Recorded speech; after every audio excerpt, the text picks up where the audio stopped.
জুই জ্বলিছে সম্পূৰ্ণভাৱে এয়া আল্লাত থকা কাপোৰ জুই লাগি গৈছে। এইখিনি দেউতাৰ কাপোৰ। এয়া কি আচৰিত, কি আছে ইয়াত? অদৃশ্য শক্তিনে এয়া অন্ধবিশ্বাস? জ্বলি গৈছে গোটেই সম্পূৰ্ণ কাপোৰ তুলি লেপ বিছনা চাদৰ চব জ্বলি গৈছে। আপুনি কি বুলি ভাবিব? নিজে নিজে জ্বলি উঠে ঘৰৰ কাপোৰ আচবাব। বিজ্ঞানৰ যুগত আমি মানে কি আপোনাক চাগে নিশ্চয় বিশ্বাস নকৰিব, আমাৰ মনত চকুৰ দৃষ্টিত এইটো অচৰিত শক্তি যেন মোৰ অনুভৱ হৈছে। এইলৈ এতিয়া হয় আশংকাত ভুগিছে গহপুৰৰ এটা অঞ্চল। গহপুৰৰ চাৰেঙীয়াৰ গণেশ শইকীয়াৰ বাসগৃহত প্ৰকৃততে হৈছে কি? নিজে নিজে এনেদৰে জ্বলি চাইকৈ গৈছে সকলো সামগ্ৰী। আমাৰ ঘৰখন ইমানেই অশান্তি হৈছে, গতিকে ৰাইজক সেই কথাটো আমি অৱগত কৰিছোঁ আৰু ওচৰ চুবুৰীয়া ৰাইজো আহিছে, আমাক সহায় সহযোগিতা কৰিছে। পূৰ্বতেও এনেদৰে জ্বলি উঠিছিল ঘৰৰ সামগ্ৰীসমূহ, কিন্তু একেৰাহে এনেদৰে নিজে নিজে জ্বলি উঠা ঘটনাক লৈ চাঞ্চল্য বিৰাজ কৰিছে সমগ্ৰ চাৰেঙীয়া অঞ্চলত। এইখিনি আমাৰ সম্পূৰ্ণভাৱে এয়া আল্লাত থকা কাপোৰ জুই লাগি গৈছে। এইখিনি দেউতাৰ কাপোৰ আৰু মোৰ ইয়াত বহুতখিনি চাউল থাক কৰি থোৱা আছিলে, সেই চাউল প্ৰায় 6-7 বেগমান জ্বলি গৈছে। তাৰপাছত জুইখিনি আমি আহি গোটেইখিনিয়ে দেখিছোঁ, দেখি পেলাই জুই নুমুৱাইছোঁ।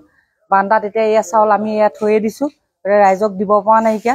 আমাৰ আজি 1 তাৰিখৰ পৰা ধৰি পেলাই আমাৰ ঘৰখন ইমানেই অশান্তি হৈছে, গতিকে ৰাইজক সেই কথাটো আমি অৱগত কৰিছোঁ আৰু ওচৰ চুবুৰীয়া ৰাইজো আহিছে, আমাক সহায় সহযোগিতা কৰিছে।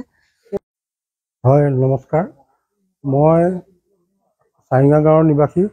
আজি 1 তাৰিখৰ পৰা আমাৰ চাৰিঙা গাঁৱৰ শ্ৰী নিতুল শইকীয়াৰ গৃহত এটা ঘটনা নিৰবিচ্ছিন্নভাৱে ঘটি আহিছে। যোৱা 1 তাৰিখৰ দিনাখন তেখেতসকলৰ ঘৰৰ পিছফালে এটা কেঁচা ঘৰ আছিল। কেঁচা ঘৰটোত হঠাতে অগ্নি সংযোগ হৈ গোটেই ঘৰটো একদম মানে ধৰি লওক 1 ঘণ্টাৰ ভিতৰতে জ্বলি একেবাৰে হেৰি হৈ যায়, ছাৰখাৰ হৈ যায়। তাৰ 3 তাৰিখৰ দিনাখন আকৌ ভিতৰত এখন বিচনা জ্বলি যায়। তাৰপিছতে আজি দিনতে তেখেতসকলৰ সুলভ মূল্যৰ দোকান আছে, সুলভ মূল্যৰ দোকানত চাউল দি থকাৰ অৱস্থাতে চাউলৰ গুদামত আপোনাৰ 2 বেগ চাউলত বা মানে চাউলৰ দম আছিলে, দমত মানে জুই লাগি গ'ল। তাৰপৰা জুই লাগি যাওঁতে এইফালে চাউলৰ জুই নুমুৱাওঁতে এইফালে তেখেতসকলৰ আকৌ অন্য এটা ৰুমত তেখেতসকলৰ আলনাত জুই লাগি যায় আৰু সেইখিনিও নোমোৱা হয়। আৰু এই ক্ষেত্ৰত আমি তেখেতসকলৰ সহযোগিতা লৈ আমি ঘাইগাঁও আৰক্ষী প্ৰশাসনক আমি অৱগত কৰিছোঁ আৰু ঘাইগাঁও আৰক্ষী প্ৰশাসন আমাৰ ইয়াত 1 তাৰিখৰ পৰা ধৰি আমাৰ লগত যোগাযোগ হৈ আছে, কিন্তু বিষয়টো আমি স্পষ্ট কৰিব পৰা নাই। বাহিৰত যেতিয়া জ্বলিছিলে আমি ভাবিছিলোঁ কোনোবা মানুহে আহি পেলাই মানুহৰ আমাৰ অজ্ঞাতে মানে জ্বলাই থৈ গৈছে। আজিতো দিনৰ ভাগতে হ'ল, দিনৰ ভাগতে ভিতৰতে মানুহ থকাৰ অৱস্থাতেই এখন মানে সুলভ মূল্যৰ দোকানত মানুহ থকাৰ অৱস্থাতেই ভিতৰত জুই লাগে। আৰু ভিতৰত জুই লাগে মানে আমাৰ সন্দেহ হৈছে যেন এইটো কিবা অচৰিত শক্তিৰ কিবা এটা যেন ইয়াত প্ৰভাৱ পৰিছে। গতিকে মানে আমি আজি আমাৰ এই ওচৰৰ মানুহ গোটেই সংক্ষিপ্ত হৈ আছে আৰু সকলোৱে ভয়ভীত হৈছে। আৰু অলপ আগতে আমাৰ আৰক্ষী প্ৰশাসন আহি গৈছে, তেখেতসকলে আমাক আশ্বাস দি থৈ গৈছে যে তেখেতসকলে ৰাতি কেইবাবাৰো আহিব আৰু আমিও ভাবিছোঁ কি আমি গোটেই গাঁৱৰ ল'ৰাখিনি একগোট হৈ থাকিম ৰাতিটো। যদি কিবা তেনেকুৱা অপশক্তিয়ে হয় বা ধৰি লওক আমাৰ কোনোবা মানে অচিনাক্ত কোনোবা দুৰ্বৃত্তই হওক এইটো ঘটনা কৰিছে, আমি তাৰ প্ৰতিৰক্ষা দিবলৈ আজি সাজু হৈ আছোঁ। কিন্তু আচৰিত হৈছোঁ এটা কথা যে এনেকুৱা এটা ঘটনা আমি এই ওচৰে পাজৰে আমি আগতে কেতিয়াও দেখা নাই। গতিকে মানে আমাৰ অঞ্চলত এটা শংকাৰ ভয় এটা সৃষ্টি হৈছে।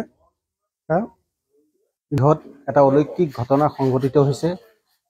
অৱশ্যে এইটো বৰ মৰ্মান্তিক ঘটনা। আজি যোৱা 1 তাৰিখে সন্ধিয়া 7:40 আমাৰ ঘৰৰ বেক চাইডত এটা অস্থায়ী ঘৰ আছিলে। সেই ঘৰটোত জুই লাগি এখন নতুন চাইকেল ধ্বংস হয়। দ্বিতীয় দিনাখন আপোনাৰ কোনো ঘৰত তেনেকুৱা পৰিৱেশ সৃষ্টি হোৱা নাছিলে। 3 তাৰিখৰ দিনা আমাৰ গৃহত এটা চাইডত আমাৰ ধান আছিলে, বেগত ভৰাই থোৱা আছিলে, সেই ধানখিনি আপোনাৰ জ্বলি যায়। 3rd দিনৰ আমাৰ গৃহত এখন বিচনাত জুই লাগে। আজিৰ দিনতে আজি বৰ হতভম্ব হৈ গৈছোঁ আমি। অৱশ্যে আমাৰ এখন কণ্ট্ৰলৰ দোকান আছিল, কণ্ট্ৰলৰ দোকানত আপোনাৰ চাউল আহিছিল। সেই চাউল আপোনাৰ আমাৰ ৰুমৰ ভিতৰত খমাল দি থৈ দিয়া অৱস্থাত আজি 4টা বজাত জুই লাগি যায়। অৱশ্যে আমি ঘৰৰ মানুহকেইটা আছিলোঁ, অৱশ্যে আমাৰ বাহিৰৰ মানুহ আজি নাছিলে, কিন্তু সেই কেছটো আমি দেখাৰ লগে লগে আমি জুই